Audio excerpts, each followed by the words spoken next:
What's up, guys, and welcome to GameScript. Got a Monday night football game between the Cleveland Browns and the Denver Broncos. We've been given another slate with Jameis Winston on Showdown, and how should we handle it? I'll get into it right after this.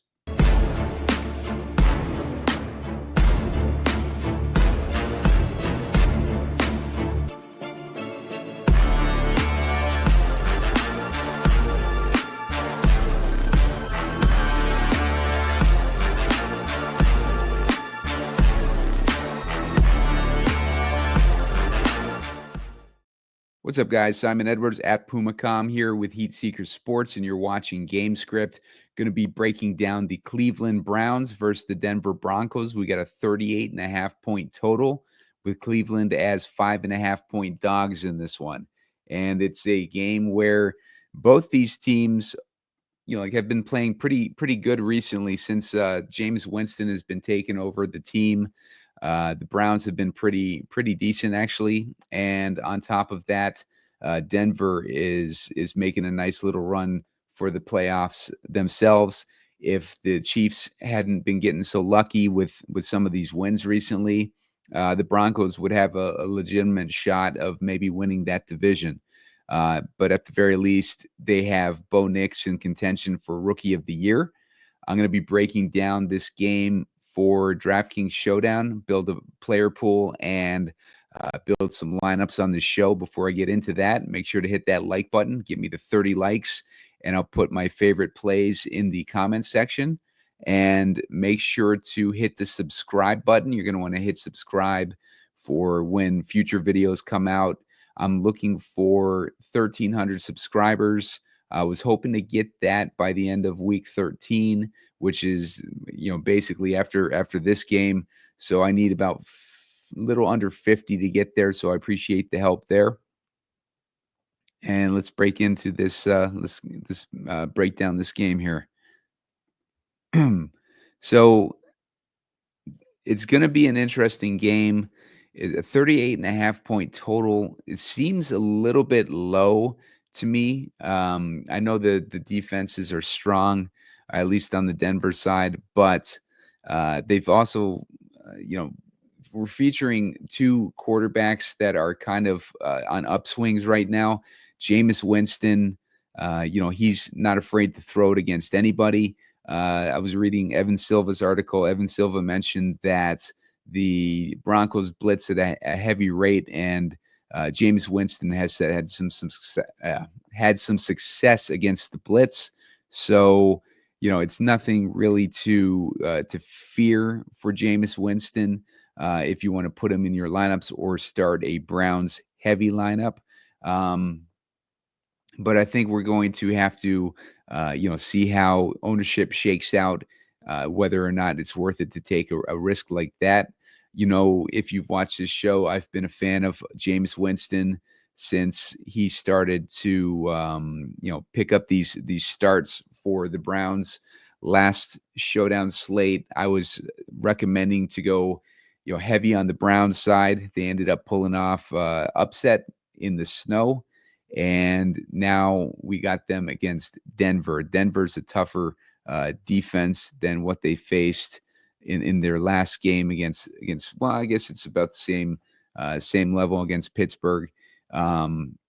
So should be an opportunity for Jameis Winston to have a good game in this one. But really, whether or not we play him is going to depend on what the ownership situation is. If people are shying away from the Cleveland Browns, it's going to give us an opportunity to play Jameis lineups again. But if people are, recency bias, there's a lot of good film out there of Jameis Winston playing in the snow, and just the Browns doing well in that game.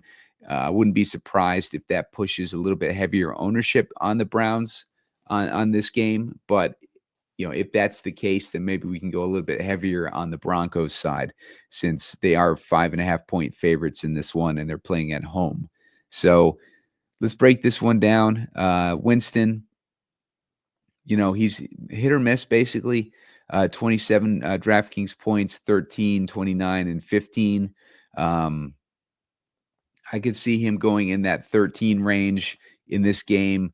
If we wanted to tell a story about a 29-point game, we could certainly do that too. It's going to depend on ownership. But Jameis Winston, he's the guy that we can always leave in our player pools. He is the third most expensive guy on the slate. Not sure that I would necessarily go Winston in the captain this week, but he's definitely in play, I think, at least for the flex. Let's see. Courtland Sutton, the most expensive guy on the slate. He's going to be heavily targeted. It's a situation where he is the favorite target of Bo Nix in man coverage, and Cleveland is playing man coverage at a heavy rate. Get you an idea of that.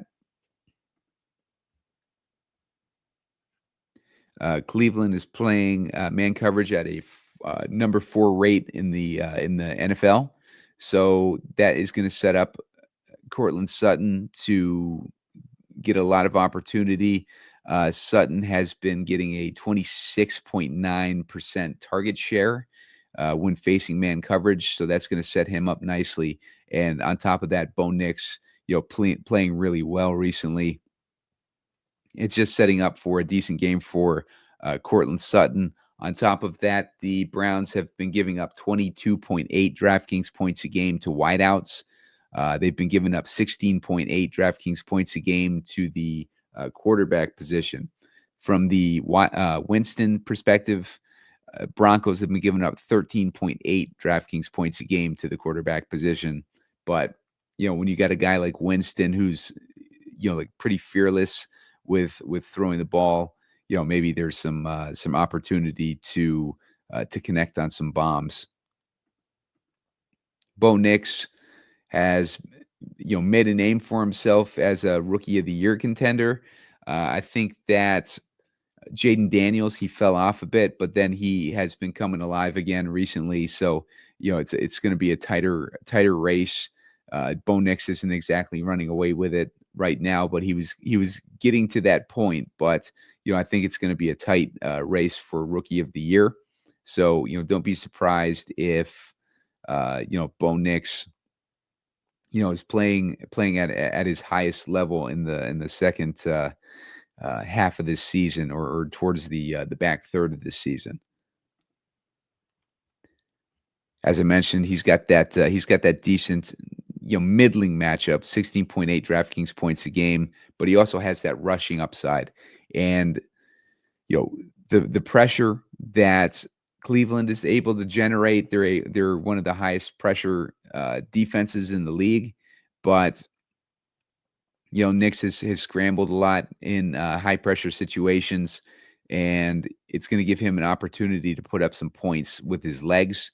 And Cleveland might not be able to defend that very well. So keep that in mind with Bo Nix. If we move to Nick Chubb, he's been pretty inefficient, but last week he got a couple touchdowns against this Denver defense. Denver's been giving up 22.2 DraftKings points a game to the running back position. So that is going to be a middling matchup for Chubb, and it keeps him in play for our player pools. Denver's really been strong against the quarterback position, mainly giving up 13.8 DraftKings points a game, and the tight end giving up only 10.9 DraftKings points a game. So Nick Chubb, we can keep him in our player pools for sure.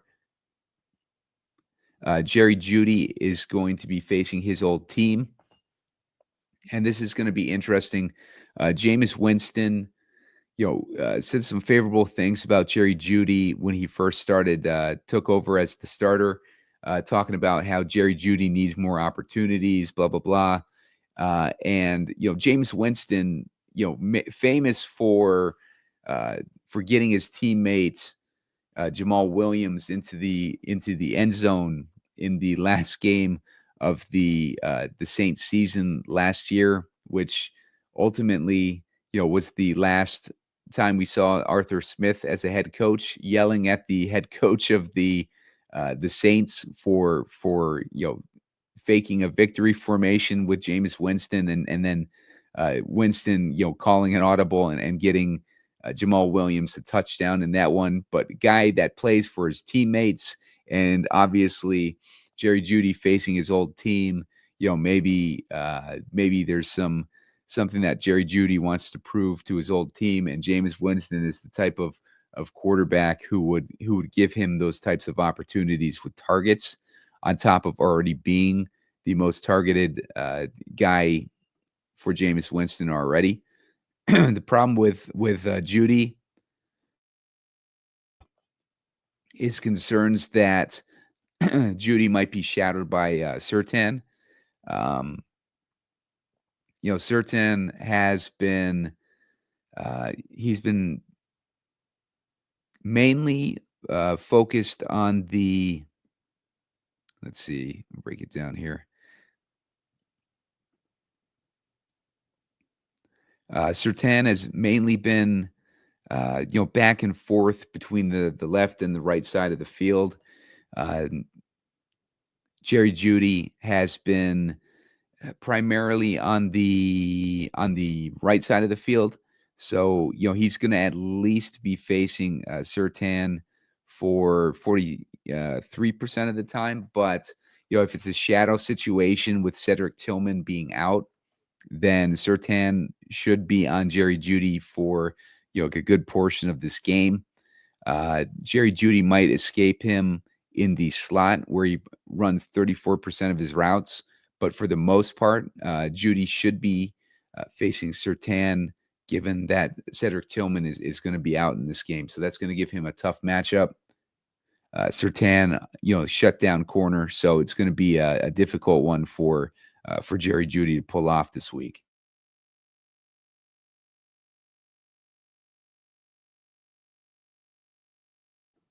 All right, so moving on to Njoku. Like I said, Broncos have been pretty good against the tight end position. Njoku's getting a lesser target share with Jameis Winston, but as we've still seen upside from him. 19 DraftKings points a couple weeks ago against New Orleans. So Njoku definitely has upside, but he's just in a difficult matchup. Tillman is out. I think Ellijah Moore is going to benefit the most this week. He's got a really good matchup. The slot corner for Denver is allowing the second most receptions and the third most targets. And Ellijah Moore has the highest target rate versus man coverage for the Browns. So Moore, I think, is going to be a sneaky captain option for us this week. We'll have to see what his ownership's looking like, but Ellijah Moore is shaping up to be a potential captain option this week. Javonte Williams is going to be. The matchup is not horrible. Well, actually, Denver's given up 19.2 DraftKings points a game to the running back position, but let's see. I believe there was some nuggets on him.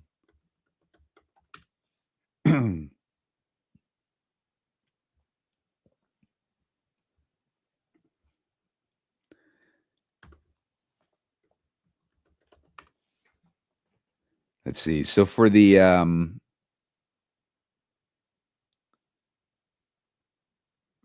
running back situation, looks like I don't see any upside here. The according to Rich Rebar, the Browns are 6th in yards from scrimmage allowed per game to running backs. So, not a really good running back situation for the Broncos, which basically pushes it more towards more towards the pass game here for Denver. Like that'll be Sutton, and some of these ancillary guys like Devon Vele and Troy Franklin. The Browns are giving up 13.3 DraftKings points a game to slot receivers, 14 DraftKings points a game to tight end position and 22.8 to the wideouts. So basically, every wide receiver on the Broncos is going to be in a good situation here. So the passing game for the Broncos is going to be looking good here. Middling passing matchup for the receivers from the Broncos defense, but like one of the top matchups for the Broncos receivers, at least in the last month or so. So that's going to put Vele in play. He is the slot receiver. We might have Josh Reynolds back this week. We're going to want to keep tabs on Josh Reynolds' status, like leading into the game. But I think that would affect Troy Franklin more than anyone. Devon Vele has been playing a decent amount of snaps in the slot. Snap shares have been around like 68 to 70 range. So he's pretty secure in his role. If we look over at the injury chart here for the Broncos, you can get an idea of the depth here. Vele has been playing ahead of Marvin Mims.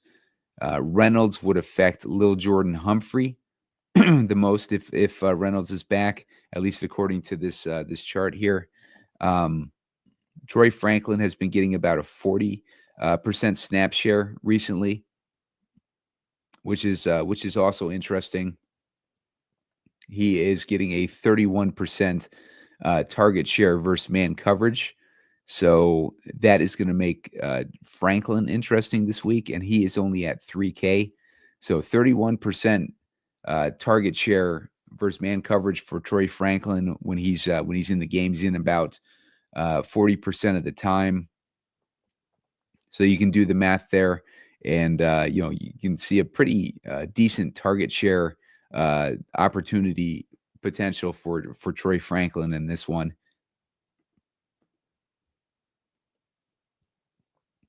So let's take a look at who else we got. We can stick past these backup quarterbacks. Broncos D is definitely going to be in play. They're at 5,400 though. They're going to be expensive. I really don't like that price on them, but Jameis Winston could easily put up a dud, as he's been known to be able to do. Will Lutz and Hopkins are both in play. It looks like it's going to be decent weather, pretty sunny. Not seeing any snow in the forecast, but we also saw that with the Bills tonight, and it ended up being a blizzard throughout the whole game. So it gives you an idea of how reliable some of these weather reports are. Jaleel McLaughlin, same situation as Williams. We don't. Yeah, it's such a split in this backfield. It's really no advantage to go into any of these guys. Jerome Ford, maybe he gets some more play in this one. 4 targets and 3 targets versus New Orleans and the Chargers. Those are both games where they were playing from behind. I could see them playing from behind in this game, which would make Jerome Ford interesting as a pass catcher. But, like I said, he's just not getting enough fantasy points lately. But, he could certainly, put up a game where, maybe he gets one of these weeks where he gets the 10 to 15, 10 to 18 point range. But with Nick Chubb taking over that lead role again, I doubt that will happen. And Estime, another one of these Denver guys, a couple weeks ago, he got a good opportunity, but he has not really produced anything. So I just don't see anything happening too much with Estime, especially in a rougher matchup. Browns D. I think Browns D can be in play in this one too. Both defenses, I think, are in play. They're up against a rookie passer, and that could always lead to mistakes. Lil Jordan Humphrey is going to be impacted the most by Reynolds, so we're going to want to keep an eye on his status. Franklin, like I mentioned, he gets a pretty high target rate versus man coverage. Mims has been used in the backfield too to make things even more muddy in the backfield, but Mims has also been getting more opportunities: 5 targets, 2 targets, 4 targets. Past couple years, I've been trying to make this guy happen, and he hasn't really delivered. But he did have a 13 DraftKings point game the other week, and I know that Sean Payton has wanted to make things happen with some of these younger guys.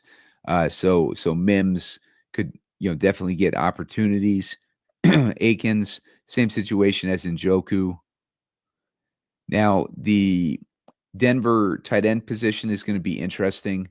If we need the salary relief with the points, 14 DraftKings points a game that they're giving up, that's going to put Troutman in play at 1,600. And it's going to put Krull in play. But Krull is not getting targets recently. So maybe more so Troutman than Krull. Thrash is going to be interesting on the Cleveland side. I believe he's going to be filling in for Cedric Tillman. Keep an eye on the depth charts, and like any potential word from beat writers on what kind of usage Thrash might get in this game. But if he's going to get usage, then he's going to be in play at 1,000. We know that Winston's spreads the ball around pretty good, and I would not be surprised if Thrash plays and he gets a few opportunities, which might pay off at $1,000. Other than that, I think that's about as low as we need to go here. So let's start building one of these lineups. We'll start with a Sutton lineup. He's going to be a popular captain. Good reason for that. Let's get Nix in there. Let's go with Moore. I'm going to like Moore a lot this week. And let's go down here. Well, let's put we'll have a choice between Chubb and Winston if we want to get like a higher priced Brown in here.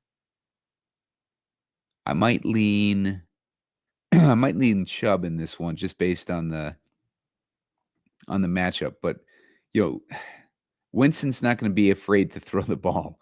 So you could really go either way. Let's go with Winston. So we got Nix to Sutton.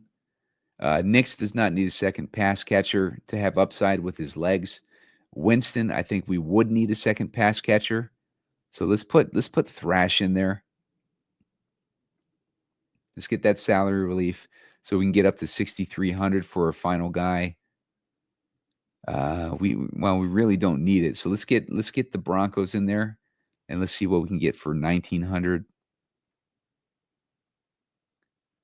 Thrash and Troutman would be the options there.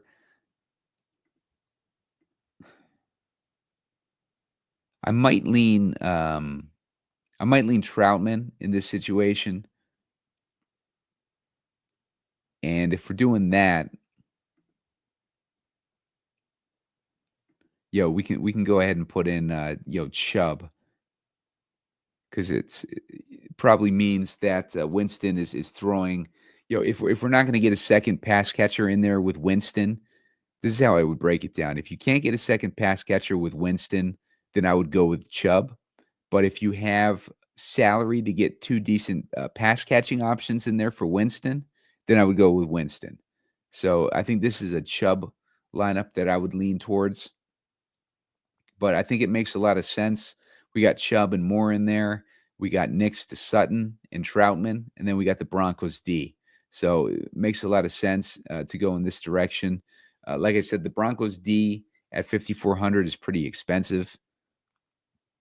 If we wanted to take them out and maybe put in Lutz instead,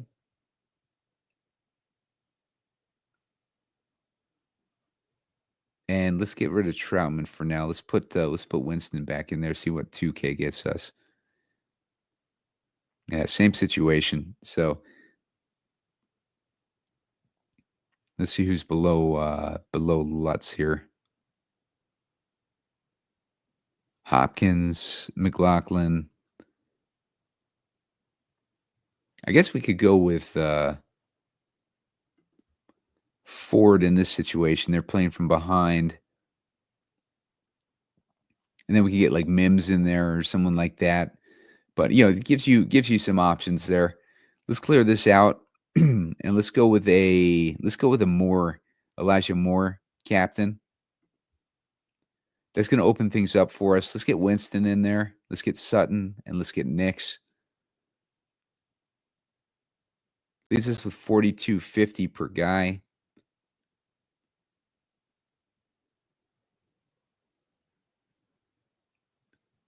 Scroll down here a little bit. Let's get.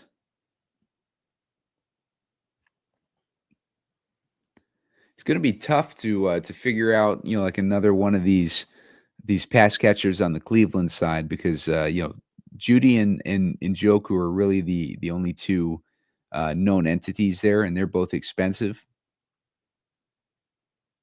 Tillman obviously being out. Like as we scroll down, it's really like the only option is like Thrash. So, I mean, Thrash might be a pretty good play this week, given that we know the restrictions on the tight end position, the bad matchup for the tight end position. We know that Jeudy will likely have Surtain on him. So Thrash and Moore are probably going to be the easiest, targets for Winston this week. So that's going to put them both in play. That leaves us with 7,500. That way we can go Williams, and we got Vele as options. So, I could really like that type of direction here. If you wanted to swap out, Winston for Chubb, take Thrash out of there. Let's go with a kicker here. Let's go with Lutz and 3,500. Little Jordan, Humphrey, Franklin, and Mims. I like all those guys. We got Nix in there already with only one pass catcher. That gives us a 4-2 build. If we wanted to put Franklin in, we can still get Winston in there too. We can put Winston and a Chubb in there. That gives us a 4-2 build. So, interesting direction to go in there. I think ultimately we just have to kind of wait and see what the ownership is going to tell us. And we got to wait and see what Thrash's situation is. Thrash could be an interesting play tonight at that 1,000 mark. So keep an eye on the comment section. Give me the 30 likes so we can put my picks in the comment section later. And make sure to put your plays in the comment section. If you got any insight in this game, like leave your insight in the comment section. Get that engagement up. Hit that like button. Get the 30 likes and subscribe to the channel. I need to get to that 1,300 subscribers. It makes this makes this work that I'm putting into these breakdowns worthwhile. So I appreciate the help with that. And thanks for watching, guys. I will see you later on.